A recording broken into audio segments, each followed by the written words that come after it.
Hi, this is Longshot Randy coming to my YouTube channel, Longshot Recovery. Denzel Washington says, each one teach one. This is what I've learned from my mentors. So what's the tape that runs through your head? Does it define you as a person? If what you've done in your past defines you as a man or a woman like it did me, let's discuss how to combat it. So let's go from being defined by your past to owning it and growing from it. See, because of 17 years addiction, my tape said, you're a bad father, you're a bad son, you're a deadbeat dad for not showing up for your daughter. It was on autoplay, and it reminded me of all my mistakes over and over and over. See, these conversations defined me as a man. I had no substance to combat it. When I was no longer a six-figure employee, I had no value. So at about 16 months of sobriety, I was working at the Source Treatment Center.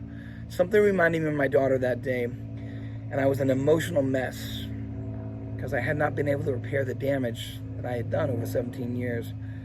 And I needed her forgiveness to be okay with myself. So I saw Wayne, our RRT therapist, for the guilt and the shame, because I kept reliving it over and over. So what I learned that day has changed my life forever, because it allowed me to accept my past and no longer be defined by it. So this is what I learned.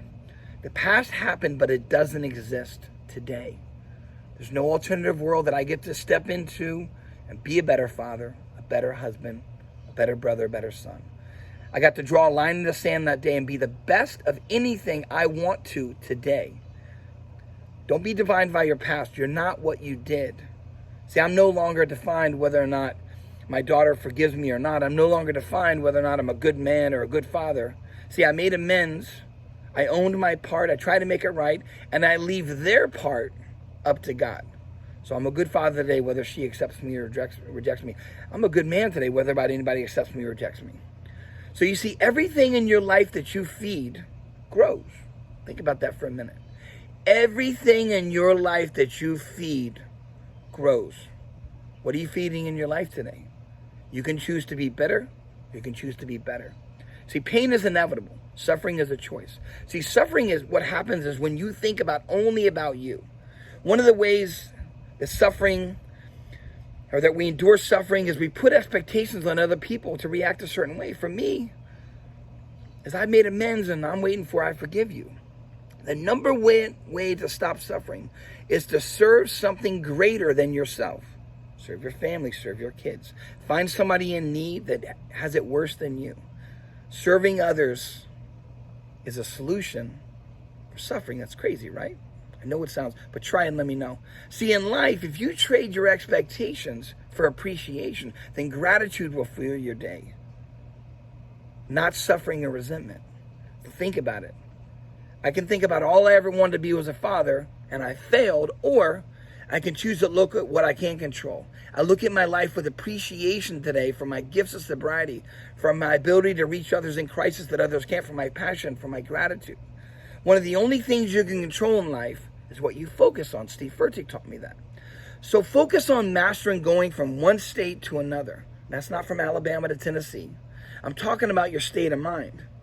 From bitter to better, from angry to happy, from entitled to grateful. Your ability on how to change your state quickly will be directly proportional to your serenity, to your happiness in your life. See, life changes instantaneously when you realize that you're totally responsible for how you experience life. You're the authority of your actions. I got to tell you this. Live each day like you got a week to live, and I promise you that the worry, that the doubt, that the fear and the resentments, they'll seem so small. When you change your state, everything will change. Make a commitment, no matter what happens in your life, no matter how bad things get, you're going to look at the good in your life, not the bad. Chase character, not currency.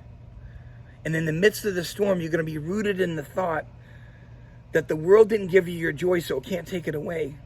That the most important things in your life can't be lost in a fire. It's your character, it's your ability to bring joy to others, it's your hope, and your ability to impact others. So choose the state of joy. But don't pursue a joy-filled life. Find joy in the pursuit, because if you want a life full of certainty, where you're always going to know the outcome, you're going to miss out on opportunities to grow. Because whatever you go through, you grow through. And the two things that make you feel alive in this world are growing and giving. Next week, we're going to talk about achievement without fulfillment is the worst kind of failure. So this is Longshot Randy coming to you from my YouTube channel, Longshot Recovery. You can always reach me at randy@longshotrecovery.com. God bless.